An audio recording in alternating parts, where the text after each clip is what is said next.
Hoy vamos a hablar acerca de cómo vencer el pecado dominante, hemos estado hablando de que todos nosotros los seres humanos tenemos un lado oscuro, ¿no? Todos nosotros, sin excepción, tenemos un lado oscuro y yo le quiero contar que ese lado oscuro es como el lado oscuro de la luna. Ya he puesto este ejemplo, pero es un ejemplo que me gusta muchísimo de la misma naturaleza, de la misma creación del Señor. La luna es un satélite natural que tiene la Tierra. La luna está allí, la podemos ver en la noche, es hermosa, y la luna no tiene luz propia. La luna refleja realmente la luz del sol. La luna es como un espejo donde refleja la luz del sol. Pero por más de que la luna refleja el sol en ella tiene un lado oscuro. ¿Por qué razón la luna tiene un lado oscuro? Porque la luna, así como la Tierra, recuerde que la Tierra tiene dos movimientos, uno en su propio eje, que se llama el movimiento de rotación, que dura 24 horas, y tiene un movimiento que se llama traslación, que es alrededor del Sol, que dura un año. La luna también tiene estos dos movimientos. Ella gira en sí misma, pero ella gira alrededor de la Tierra. Entonces, ¿qué es lo que sucede aquí?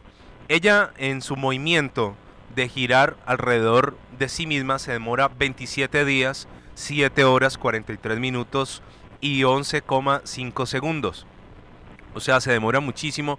Ella es muy lenta en ese movimiento de girar. De tal manera que cuando la luna da toda la vuelta, siempre ha conservado ante la cara de la Tierra un lado oscuro.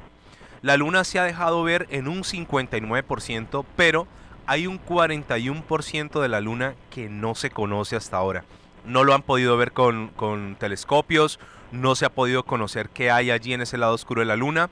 Bueno, eso de ahí se ha generado una cantidad de fábulas y de historias, pero la luna tiene un lado oscuro por más de que todo el tiempo está expuesta a la luz del sol. Eso precisamente nos puede pasar a nosotros. Nosotros podemos estar expuestos a la luz del Señor, a la palabra, podemos ir a una iglesia, podemos congregarnos, pero también tener nuestro lado oscuro. De hecho, todos los seres humanos, y yo les he venido hablando a ustedes de cómo cada hombre de la Biblia tenía un lado oscuro, por más de que amaba a Dios, por más de que conocía la palabra, había algo allí que todavía la luz de Jesús no había resplandecido sobre esas tinieblas. ¿Cuál es la idea? La idea es que cada uno de nosotros saque ese lado oscuro a la luz. Que podamos decirle, Señor, aquí está mi pecado, aquí está mi debilidad, aquí está mi falta, Señor, aquí está mi lucha. Cada uno de nosotros tiene luchas, cada uno de nosotros tiene imperfecciones, cada uno de nosotros comete errores. Y lo peor que puede cometer un ser humano cuando peca, cuando le falla a Dios, cuando le falla a la familia, cuando le falla a él mismo, es alejarse de la luz, alejarse de Dios. Antes debemos hacer todo lo contrario, acercarnos a Dios, porque solo en Él encontraremos el debido consuelo y el debido socorro para nuestra necesidad. Vamos a ver cómo superar el pecado dominante. Y si tú puedes anotar, por favor, hazlo. Yo sé que este tema va a ser de mucha bendición para ti y para mucha gente. Dice la palabra del Señor que cuando nosotros buscamos a Dios, Dios no nos rechaza. Él no hace acepción de personas y no menosprecia un corazón contrito y humillado. Así que yo creo que si tal vez le has fallado a Dios y hoy te sientes mal, si te sientes caído, si te sientes fracasado, si de pronto decepcionaste a algunas personas, te decepcionaste a ti mismo, si tal vez hay una situación que no has podido cambiar, hoy es el día para que te levantes en el nombre de Jesús. El primer paso para superar el pecado dominante es este. Ahora te voy a explicar qué es el pecado dominante. Todos nosotros tenemos una naturaleza pecaminosa que la Biblia la narra en Santiago, acerca de el Santiago capítulo 1, que se llama la concupiscencia. La palabra concupiscencia significa lo torcido que cada uno de nosotros tenemos, nuestra propia naturaleza. Cada uno de nosotros tiene una lucha. Le voy a poner este ejemplo. Hay personas que luchan con robar y esa es su debilidad. Y como Satanás, los demonios nos observan todo el tiempo, no tanto Satanás, Satanás mantiene muy ocupado en otras cosas, pero los demonios sí nos observan todo el tiempo y ellos por observación nos conocen. Ellos no pueden conocer nuestra mente y nuestro corazón porque sencillamente los demonios son ángeles caídos, son creación de Dios. El único que puede meterse en la mente, conocer y probar la mente y probar el corazón es Dios. Así que los demonios miran nuestros hábitos. Entonces, si yo te pongo este ejemplo, si las 24 horas al día tú fueras monitoreado por cámaras, tuvieras cámaras en tu carro, tuvieras cámaras en tu trabajo, en tu casa, tuvieras cámaras en la calle constantemente que te siguieran las 24 horas, yo te puedo asegurar que en un mes podríamos sacar cuáles son tus hábitos, cuáles son tus debilidades, cuáles son tus fortalezas. Entonces los demonios sencillamente lo único que tienen que hacer es observarnos. Y al observarnos van a entender. Entonces hay gente que su mayor debilidad es robar. Entonces el diablo, ¿por qué es tan efectivo? Porque él manda sus ejércitos y los ejércitos del diablo lo único que hacen es observar tu debilidad y la mía y de esa manera tentarnos con lo que el diablo sabe que somos débiles. Ejemplo, hay una persona que es débil con el tema del robo. Entonces constantemente el diablo le va a poner la tentación, porque la tentación no viene de Dios. La Biblia precisamente en Santiago habla de esto, que Dios no tienta a nadie. La tentación viene del diablo. Así que el diablo constantemente te pondrá situaciones, personas, momentos para que peques a través del robo. Tal vez la debilidad tuya sea la depresión. Entonces el diablo constantemente enviará sus ejércitos para que provoque circunstancias que te lleven a la depresión. Que te lleven a la depresión. Tal vez tu debilidad es la mentira. Y hay gente que dice, no, yo no voy a mentir hoy. Y el día que dijo que no iba a mentir, tal vez fue el día que más mintió. ¿Por qué? Porque Él conoce cuál es nuestro pecado dominante. Así como en Dios yo tengo un don dominante, yo tengo dones dominantes, también asimismo tengo pecados dominantes. Entonces, cada uno de nosotros debe entender que la debilidad del otro no es tu propia debilidad. Por eso es tan malo señalar o criticar o juzgar. Por eso es que hay gente que dice, yo no entiendo cómo es que están las drogas y yo nunca me fumé ni un cigarro. Tal vez esa no era tu debilidad. No entiendo cómo es que le fui infiel si yo nunca fui infiel. Tal vez esa no era tu debilidad. No entiendo cómo es que golpea a sus hijos y yo nunca he golpeado a mis hijos. Tal vez esa no es su debilidad. Entonces, cada uno de nosotros tiene una batalla. Y como les dije en estos días, nuestra batalla es con nosotros mismos. Pero externamente, Satanás colocará todas las cáscaras posibles, todas las trampas, cavará todos los hoyos y hará todas las emboscadas posibles para que tú y yo caigamos en nuestro pecado dominante. Ahora, ¿cómo puedo superar ese pecado dominante? La primera manera es, no puedes tú corregir algo que no estás dispuesto a confrontar. Si tú estás tomando nota, por favor apunta esto. No puedo yo corregir algo que no estoy dispuesto a ¿qué? A confrontar. Entre más evites el tema, entre más te enojes, entre más culpes a otros, entre más te justifiques, más lo ignores, más y más ese pecado crecerá. Crecerá. Es el efecto bola de nieve. Una bola de nieve en colina abajo comienza pequeña, pero ella se le va adheriendo y va adheriendo más nieve y se va volviendo más grande.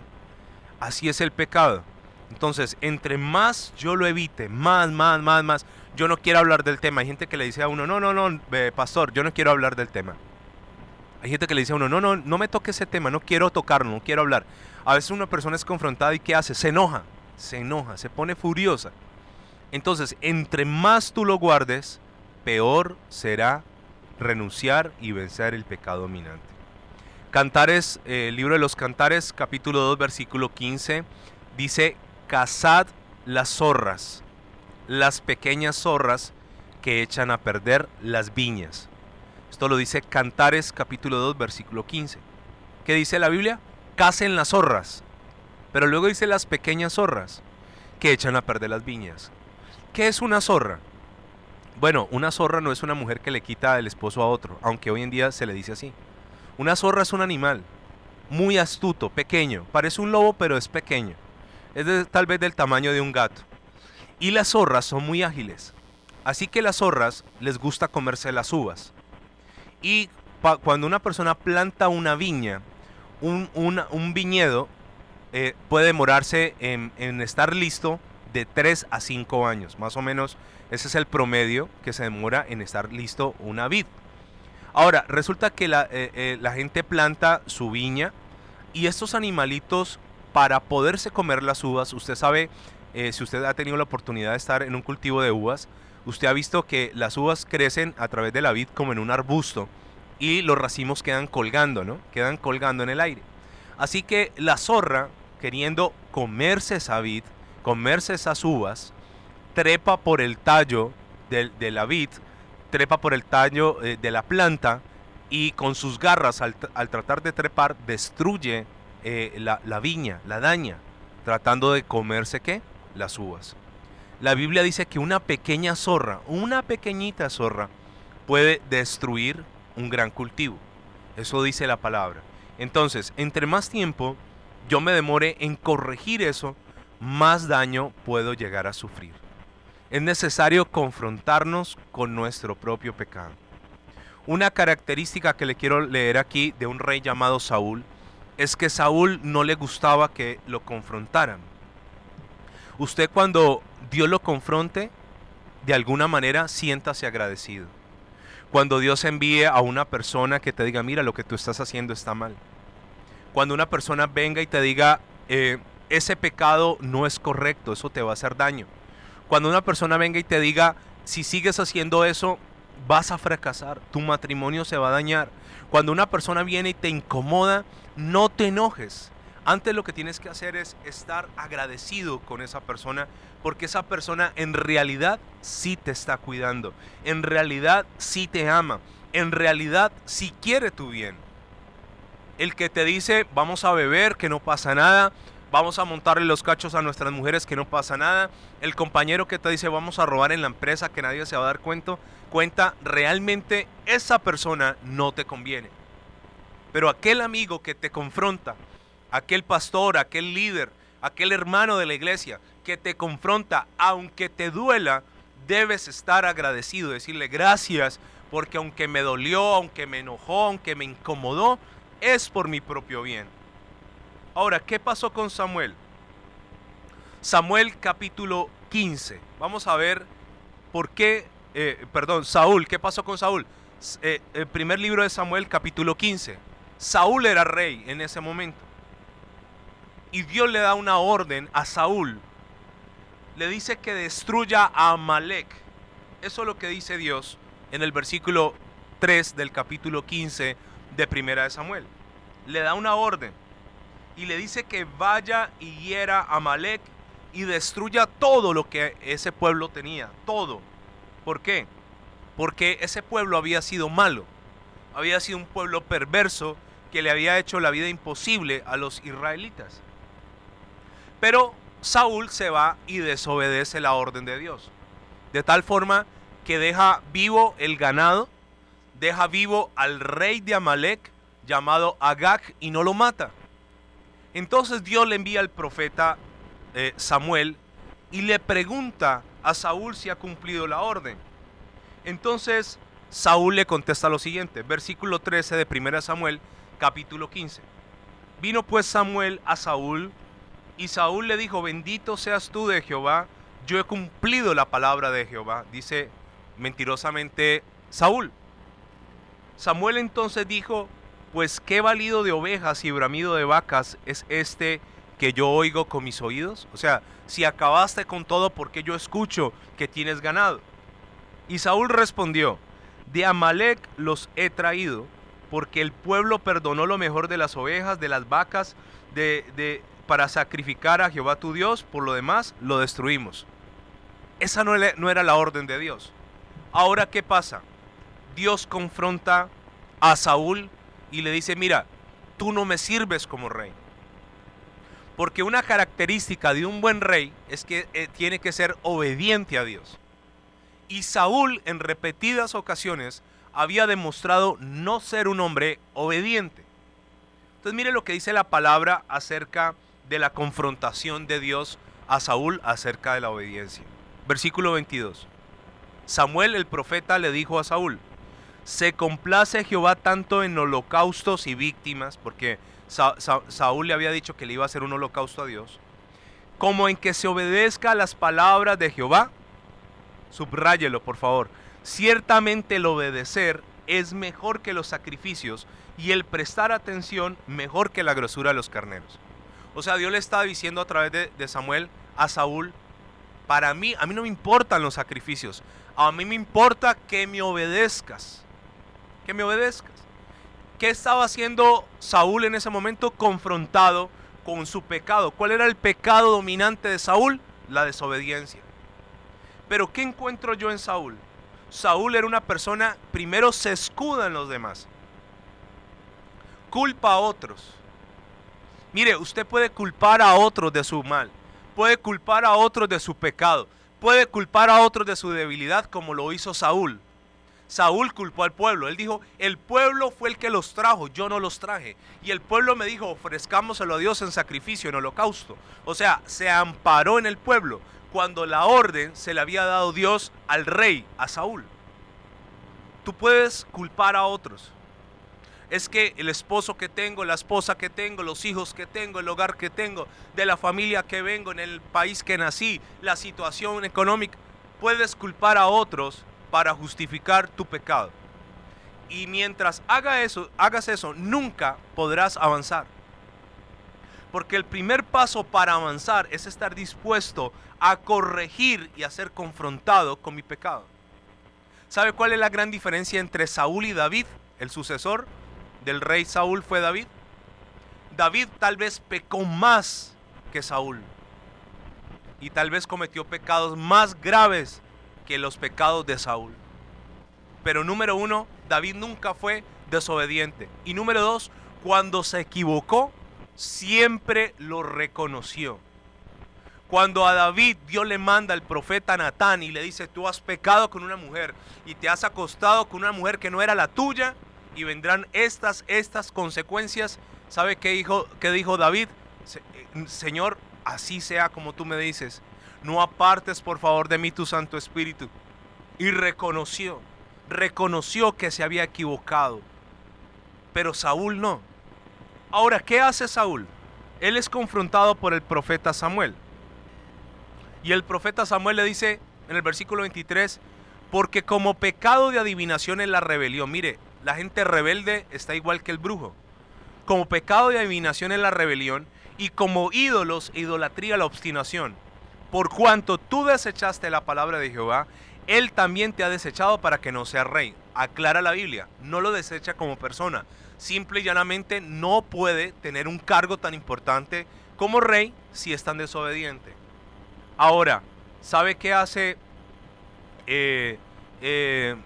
Saúl? Le pide al profeta que no le cuente a nadie. Versículo 30. Y él dijo, yo he pecado. Mire lo que dice el versículo 30. Pero te ruego, mire, Saúl le está pidiendo esto al profeta.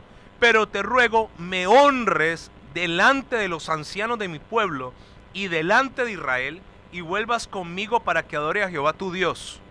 ¿Qué le estaba pidiendo aquí Saúl a Samuel? No le digas a nadie. O sea, él no quería ser confrontado. Ya Dios le había dicho, tú no vas a ser más rey. Pero ¿sabe? Saúl era tan terco, tan obstinado, tan testarudo, que reinó sin la aprobación de Dios 12 años más. 12 años más reinó a pesar de que Dios le ha dicho, no quiero que seas más rey. No tuvo la humildad de hacerse a un lado. ¿Por qué? Porque para Saúl era más importante manejar una apariencia, manejar una máscara, manejar un estatus, manejar el que dirán. Otra hubiera sido la historia de Saúl, donde Saúl diga, me equivoqué y asumo las consecuencias de mi pecado. Entonces, para poder superar el pecado dominante, lo primero que debes hacer y debo hacer es estar dispuesto a que me confronten. Es estar dispuesto a enfrentar lo que no he querido enfrentar. Es estar dispuesto a no ignorar más mi debilidad. Hay gente que minimiza los problemas. No me voy a tomar una cervecita. Le estás quitando peso al pecado. Me voy a echar una canita al aire. Nos gusta ignorar nuestra propia debilidad. Y mientras tú la ignores, no podrá ser corregida. Una pareja en tiempo de invierno tuvo una gotera y todas las noches caía una gotera sobre la cama. Había una gotera. En vez de levantarse al siguiente día, corregir en el techo la gotera, lo que hicieron fue colocar un platón o un balde en medio de ellos dos en la cama, y así supuestamente le dieron una solución a la gotera. Realmente la gotera no se quitó. Lo que se hizo fue, se ignoró. Mientras ignoremos ese problema seguirá estando allí. Ahora, segundo, lo que tú te demores en destruir, finalmente podrá hacerte daño a ti mismo. Lo que te demores en destruir, finalmente podrá hacerte daño a ti mismo. ¿Qué orden le había dado Dios a Saúl? Que matara, que acabara con todos los amalecitas, que destruyera a todos los de Amalec, porque esta gente era mala. Sin embargo, Saúl no lo hizo. ¿Y usted sabe cómo termina Saúl? Pues sencillamente Saúl es asesinado por un amalecita. Un amalecita es el que lo hiere. Eso usted lo va a encontrar en el segundo libro de Samuel, capítulo 1, versículo 8 al 10. Este hombre va y le cuenta a David de cómo murió el rey Saúl. Entonces vamos a ver qué dice 2 Samuel capítulo 1, versículo 8 al 10. Y me preguntó, ¿quién eres tú? Y yo le respondí, soy amalecita. Él está hablando con David. Y él me volvió a decir, te ruego que te pongas sobre mí y me mates. Le estaba hablando el rey Saúl. Porque se ha apoderado de mí mi angustia, pues mi vida aún toda en mí. Está toda en mí. Y entonces yo me puse sobre él y le maté, porque sabía que no podía vivir después de su caída. Recuerde que el rey Saúl se intentó suicidar, él se lanzó sobre su propia lanza, pero ya estando allí en la agonía, viene un hombre y lo remata. Y tomé la corona que tenía en su cabeza y la argolla que traía en su brazo, y la he traído acá a mi señor. ¿Quién lo mató? Una amalecita, o lo remató, lo terminó de matar. Lo que te demores en destruir, finalmente te podrá hacer daño a ti mismo. Yo le hago esta pregunta: ¿cuántos hogares ha destruido el licor? El licor. Lastimosamente una persona recapacita ya cuando perdió su esposa, ya sus hijos se alejaron de él, ya cuando perdió su salud. ¿Cuánto dinero? Gente que tenía una estabilidad económica se demoró en destruir lo que lo estaba destruyendo, y eso le pasó la cuenta de cobro.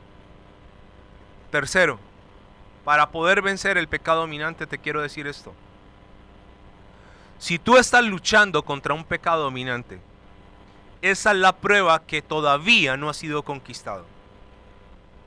Te lo voy a repetir. Si todavía estás luchando contra ese pecado, o sea, todavía luchas, esa es la prueba que aún no ha sido conquistado. Cuando una persona ya es conquistada por su pecado dominante, ya no lucha, ya simplemente lo hace. Que cuando una persona cae en ese estado ya de practicarlo sin dar la pelea, sencillamente la persona fue conquistada, se rindió.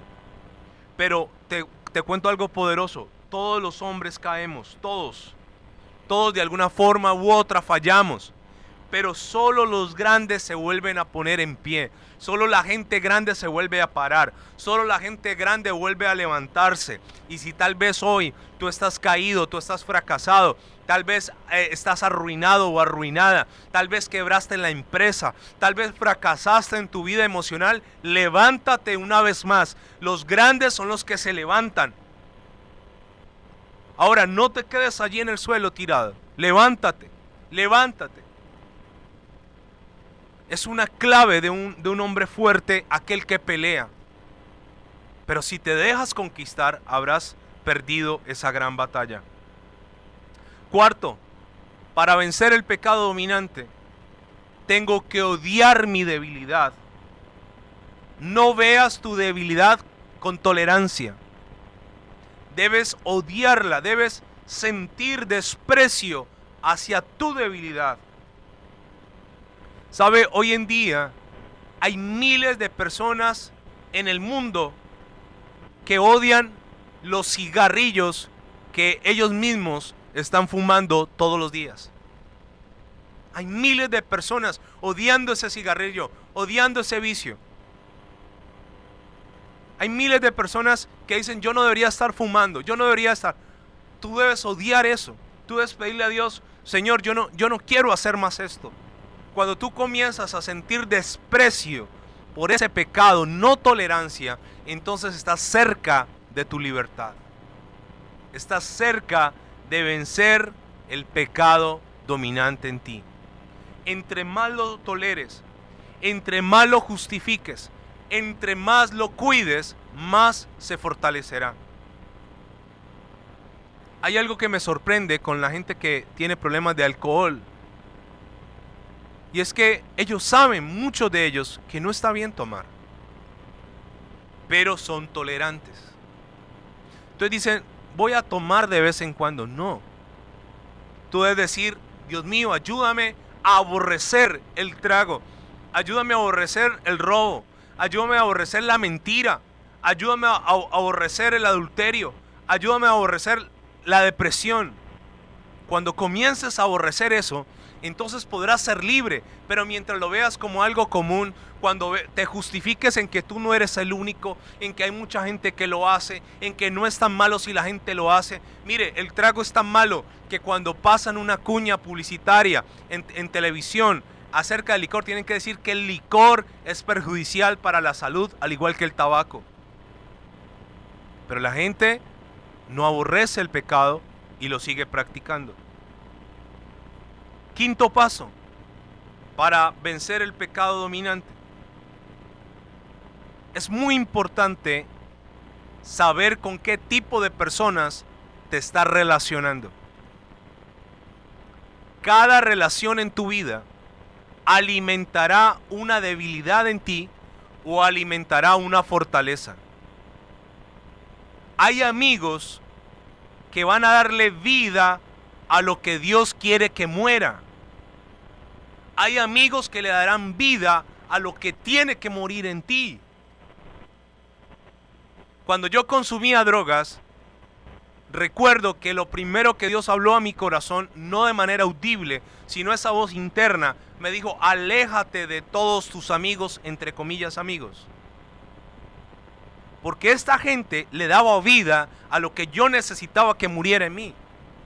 Y si usted ha tenido problemas de trago, de adicciones a algo o algún pecado, usted sabe que hay gente que patrocina el pecado. Hay gente que tú le dices: no tengo plata, te gasto, te presto, te invito. Porque son patrocinadores de parte de las tinieblas para que no superes tu pecado dominante. Asimismo, hay gente que alimentará en ti fortalezas. Entonces, ¿qué hago yo? Yo me reúno y yo me rodeo de personas que alimentan fortalezas y no debilidades. Normalmente usted nunca ve un borracho solo. El borracho tiene un grupo de amigos borrachos. Normalmente usted no ve un ladrón solo. Hay un grupo de ladrones. Hay gente que patrocina, hay gente que apoya, hay gente que sopla vida sobre lo que tiene que morir. Hazte esta pregunta: ¿tú mantienes a alguien en tu vida porque tolera tu debilidad? Hay alguien ahí que te dice: tranquilo, fresco, relájate, eso no es tan malo. Aléjate de esa persona. Primera de Corintios capítulo 15 versículo 33 dice lo siguiente. Dice la palabra así: no erréis. Las malas conversaciones corrompen las buenas costumbres. Los malos compañeros, dice otra versión, corrompen el buen carácter. Yo tengo unos amigos desde mi infancia, los cuales quiero mucho. Y de vez en cuando nos hemos reunido. Diga usted, una vez al año. No nos queda mucho tiempo para vernos. Pero yo tengo una norma con ellos. Yo voy, nos reunimos normalmente en la casa de alguno de nosotros. Se hace una comida, charlamos. Yo estoy allí hasta el momento en que la conversación se pone pesada. Cuando ya van a hablar de amantes, de infidelidades, de negocios, de torcido, de platas malavidas, de cosas. Hermanos, Dios los bendiga, Dios los bendiga, Dios los bendiga. Hasta aquí llego. Entonces, si ellos quieren que yo me quede, no necesariamente tenemos que hablar de la Biblia todo el tiempo, porque sería muy aburridor para ellos. Pero sí deben de respetar mi creencia y mi convicción. Y yo no me hago partícipe de malas conversaciones. Y la gente que asiste a la iglesia lo sabe, yo no le acepto chismes a nadie, ni yo ando chismoseando de la gente. Ay, contame, las malas conversaciones corrompen las buenas costumbres. Las personas que te rodean tienen una capacidad de influenciarte a ti para bien o para mal. Por eso es tan importante congregarse, porque cuando te congregas haces amigos diferentes, que hablan cosas diferentes, que piensan diferente, que te van a ayudar y le van a dar vida a tus fortalezas y no a tus debilidades. ¿Sabe? En el sexto punto le quiero decir cómo vencer el pecado dominante. Colócalo allí. De lo que tú estés dispuesto a alejarte, determinará lo que Dios te traerá a tu vida. Te lo voy a repetir, de lo que tú estés dispuesto a alejarte, determinará lo que Dios te traerá a tu vida. Ejemplo, un hombre llamado José, sus hermanos lo envidiaron tanto que lo vendieron como esclavo, lo querían asesinar pero lo vendieron como esclavo y fue a terminar a Egipto. En Egipto lo compró un hombre llamado Potifar. Y la mujer de Potifar se enamoró de José. Y esta mujer acosaba sexualmente a José y le decía, duerme conmigo, José, duerme conmigo. José no estaba cerca a su familia, no estaba cerca a su nación, a su entorno, estaba en un país extraño y José ha podido acostarse con esta mujer. Pero la Biblia literalmente narra que cuando esta mujer comenzó a desnudar a José, José salió corriendo y le dejó en sus manos la ropa. Él prefirió huir antes de quedarse y pecar con ella. ¿Por qué? Porque José no se movía de manera religiosa. José sabía que aunque estaba lejos de su casa, lejos de sus costumbres, Dios estaba allí. Ahora, ¿qué pasó? José huyó de la mujer de Potifar. Esta mujer ofendida lo calumnió, lo hizo meter a la cárcel y lo acusó de violador. Imagínese esto, sin haberle tocado un pelo, fue a dar a la cárcel como violador. Pero José estaba dispuesto a alejarse de lo que fuera. ¿Por qué? Porque eso mismo era lo que Dios le iba a traer a él. ¿Qué hizo Dios? Dios en su momento lo exaltó y lo convirtió en el segundo hombre más importante de toda la nación egipcia. Después de Faraón, seguía José. Un extraño se volvió en el hombre más importante de toda una nación tan poderosa como la egipcia en su momento. Porque lo que estés dispuesto a alejarte determinará lo que Dios traerá a tu vida. David tuvo en sus manos cuando Saúl fue desechado por Dios como rey. Dios levantó a otro, un sucesor llamado David. Y cuando Saúl se dio cuenta que le tenían reemplazo, comenzó a perseguir de manera desesperada a David por todas partes. ¿Usted se imagina qué es que a una persona lo persiga un ejército? No un enemigo, un ejército detrás tuyo de día y de noche, en todo momento, un ejército que la única función y la orden del rey era maten a David, porque él pensaba que matando a David él seguiría siendo rey. Pero en ciertas ocasiones David tuvo la oportunidad de matar a Saúl. En una de esas ocasiones Saúl entra a una cueva a hacer sus necesidades, sin saber que en esa cueva, en la oscuridad de la cueva, estaba David con sus hombres. Y Saúl entra solo, deja a sus hombres afuera, voy a hacer mi necesidad, y se mete a una cueva. Y estando en esa cueva, los hombres de David le dicen, aquí lo tiene de papayita, mátalo para que sea rey. ¿Sabe qué hizo David? dijo, no tocaré al ungido de Jehová. Lo que tú estés dispuesto a alejarte determinará lo que Dios traerá a tu vida. A David lo quisieron matar cuando era rey, incluso un hijo de David lo quiso matar, llamado Absalón, pero nunca nadie pudo matar a David.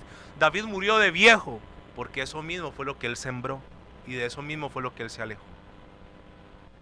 El Señor Jesús rehusó hacer su propia voluntad y renunció, y aquello que él estuvo dispuesto a alejarse fue lo que Dios mismo le trajo más adelante. ¿Qué le trajo Dios? La exaltación. El pecado dominante se puede vencer. Número 1, si estás dispuesto a confrontarlo, a corregirlo. Número 2, que lo destruyas ahora que estás a tiempo. Número 3, sigue luchando, no te dejes vencer. Número 4, odia, menosprecia tu debilidad. Número 5, rodéate de personas que alimenten tus fortalezas y no que le den vida a lo que Dios quiere matar en ti. Número 6, recuerda que lo que estés dispuesto a alejarte es lo que Dios traerá también a tu vida. Padre, gracias, sellamos esta palabra con la sangre de Cristo y a ti damos toda la gloria en el nombre de Jesús. Amén y amén.